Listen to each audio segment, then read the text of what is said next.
We have some updates on the cabinet and other important positions being filled by President Trump, President-elect Trump. Oh, we call him President Trump. We just call him Donnie T. I don't really know what you want to call him, but we'll do that right there. So anyway, there are some updates that he has been doing. He's been busy. He's been busy, but not as busy as we like to think he is. Here's the current situation for Trump's cabinet. We still have, it looks like Marco Rubio is 100% going to be the Secretary of State, which I'm like, I don't know about, but whatever. Can't do anything about it. We also have new faces on the board. Matt Gaetz is Attorney General, which I don't know about, but if he's going to go out and collect scalps, I guess I'm cool with it. We'll see. We'll see how he does it. We have Tulsi Gabbard as the Director of National Intelligence. Doug Collins as a Veteran Affairs Secretary. We have Dean John Sauer. Now, if you guys know who this is the guy who argued Trump's case is both Trump, the 14th Amendment issue in front of the Supreme Court, but also Trump v. United States. This is the guy who's got that voice everybody thinks is funny. It's kind of like an RFK voice. He's going to be Solicitor General. Bill McGinley is one of Trump's attorneys previously. He's going to be White House counsel. That is a newer thing. Kristi Noem will be Secretary of Department of Homeland Security. And then finally, the press secretary for now will be Caroline Leavitt. She was the press secretary, doing things for the Trump campaign.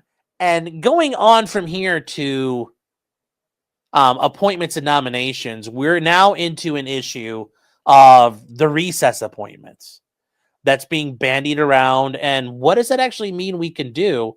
And what does that mean Trump could do going forward?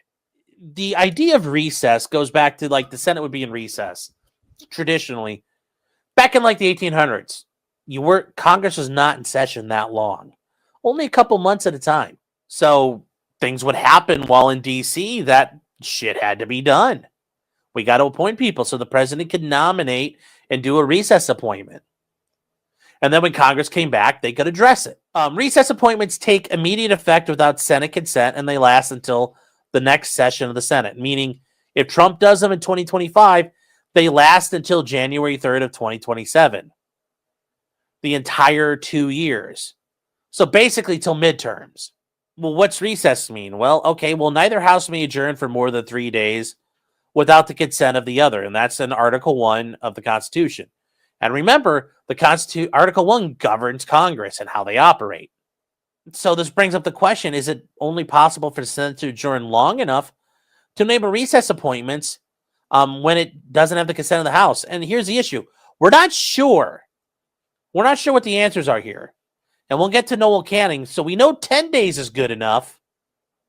But what's the bottom end? I mean, because we know 3 days is not enough. 3 days is not a long enough time. But is 4 days? 5 days? We don't have that answer yet. And we don't have that answer because the Supreme Court in NLRB versus Noel Canning broke down some rules for us with this. Noel Canning comes to us from the issue of the National Labor Relations Board. If you guys have never read anything about them or understood how they work, the NLRB is a board with 5 people on it. Now, they aren't the end-all, be-all the way things normally work in labor issues.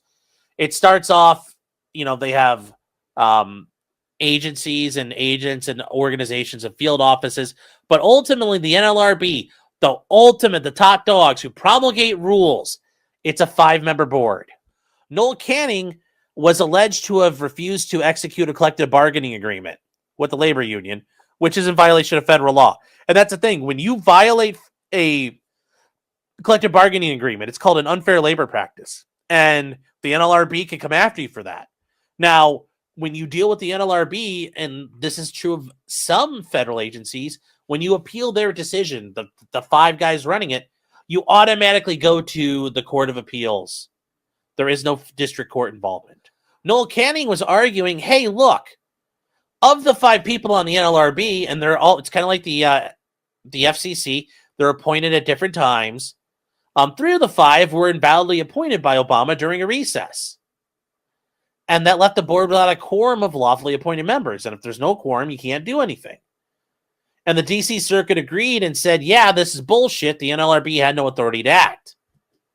Now, that doesn't mean Noel Canning wasn't violating the bargaining agreement. They're just saying, well, for right now, that doesn't count. Anyway, here's what the Supreme Court said. The Senate is in session when it says it's in session.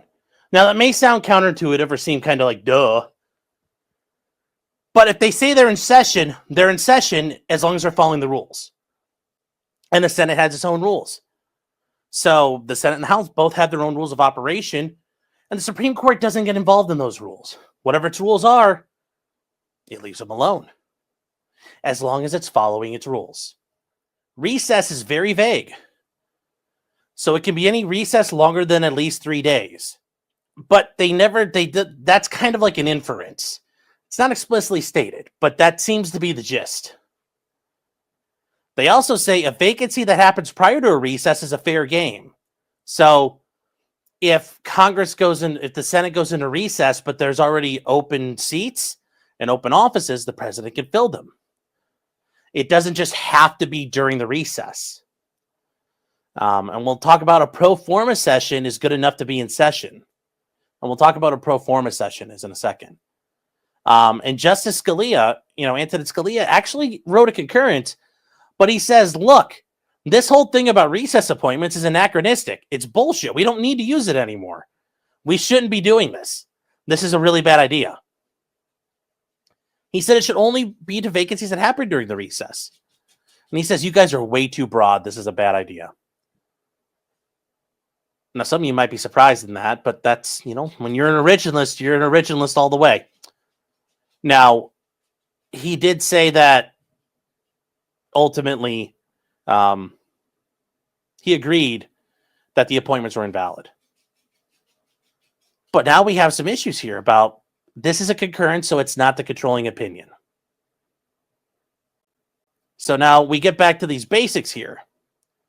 The whole 3 days thing, remember, you can't adjourn for more than 3 days without the consent of the other. So it can't adjourn for more than 3 days. Okay, so what does that mean? Well, the Senate, because of that, has not gone more than 3 days without pro forma proceedings out of fear about Noel Canning. Since 2014, the Senate has gone no more than 3 days without something happening in session. They've always been in session. Now, what's pro forma mean? If you guys have ever turned on C-SPAN and there's like the congressman from like bumfuck Iowa is serving as presiding over the House that day. It's a pro forma session. It's, everybody goes home and they let Bob come in and take over because Bob never gets to do anything. It's for the sake of appearances. They aren't really doing anything. They're just sitting there like technically filling the seat and keeping the seat warm saying, yes, I am the acting president of the Senate. The Senate is open for business and is in session. I call it to order. That's all he's doing. He's basically doing that to make sure the president can't fuck around. And that's happened since 2014, regardless of who's been in power. Well, wait, didn't Obama have like all the people he like? Why doesn't anybody agree to do it in the meantime? Let's say the president controls all of it. Why don't you want to do it all at once? And here's the big issue. Recess appointments are not limited in scope.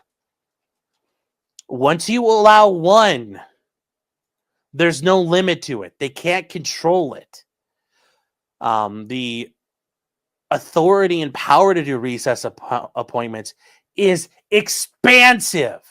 It's massive. The president has, it's like a pardon. It's a plenary power, meaning it's basically unlimited in scope. Remember, you can't pardon an impeachment. Other than that, there's no limits. There's no guardrails. So for the recess appointments, guys, in the recess appointments clause, there's nothing there. There are no guardrails. Let's say you're like, oh, okay, well, I want Marco Rubio to be Secretary of State, but I can't get him in, so I'll let Trump do a recess appointment. Well, that means but you hate Matt Gaetz. You don't want Matt Gaetz to become Attorney General. You can't do that. You can't parse it out. It's all or nothing. And when you open the doors are open. So once you do it, there's no limit. There's also the idea as a senator, you have explicit constitutional power with the advise and consent of the Senate. You have to consent and confirm these nominations and these appointments. You have to confirm them. And you're going to concede that power? I don't know. I mean, remember, that's, you're giving it up. And also remember, like, once you do this, it's open season. Think about Harry Reid and the nuclear option. Remember, the nuclear option was about invoking cloture on nominations. And when he did that, Mitch McConnell warned him, you're going to fucking rue the day. So guess what? Mitch McConnell did it to SCOTUS picks. That's why the Supreme Court picks got fucking basically ran through. That's why Amy Coney Barrett got basically jammed through at the last second. They set the stage. There are a lot of issues here. There are a lot of considerations, guys. So it's not just the constitutional things, but it's power structures and power brokering. Are you really, even if you're a Republican senator, are you really going to yield all that power to the president? You're a fucking senator. You're really just going to give it up like that? I don't think you are. I mean, like, what are you, his bitch? So we will see. We will see. Now, there are other options, though. There are other things Trump can do. And there's another option. It's called the Federal Vacancies Reform Act. It allows Trump to fill all vacant offices with acting officers on January 20, like the first day. He can have them going. And somebody has to run the agencies. And somebody has to fill a lot of these positions because government needs to run. Acting officers have an administration at the beginning of a 300-day time limit. Now, there's a neat thing that happens. Once a nomination is made, the time limit stops. So you could go past 300 days as long as there's a nomination being considered by the Senate. There are some limits. You can't double dip as a Vacancy Act official and be a nominee. So, for example, you can't appoint Matt Gaetz and then nominate him. You're not allowed to do that. The only exception is you already have to be like a serving deputy attorney general, deputy NLRB commissioner, deputy director of the FBI, deputy director of the CIA, deputy secretary of Health and Human Services, undersecretary of State. You have to be in that pipeline already. And then you can do that. But that's not going to happen here. But there are limits to the people in the Vacancies Reform Act anyway. Deputies of an agency can move up. So you can bump up the next guy in line. You can use somebody who's already been confirmed by the Senate for a different job. And you can put him in there. Also somebody who has the highest levels of senior experience in the civil side of it, which is called the Senior Executive Service, the SES. You have to have people who have been at the higher levels of things. So you can't just take fucking Bob the janitor and say you're head of the NLRB now, or you're head of the CIA now. Like, you can't do that. It doesn't work that way.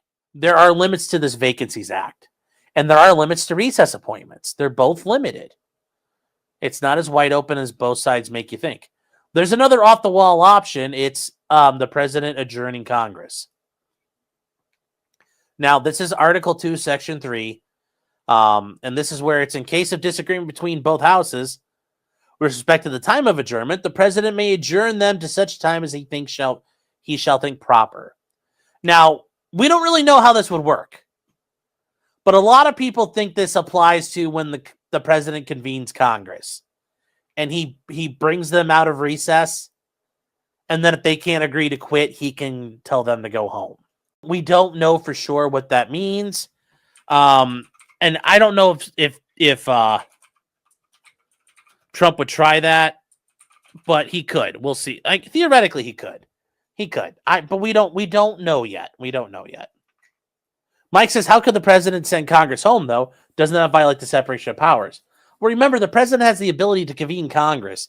And once again, I think if you were to get to the Supreme Court looking at this, they're going to say this goes back to when, like, Congress was out and about, scattered to the four winds for, like, the summer.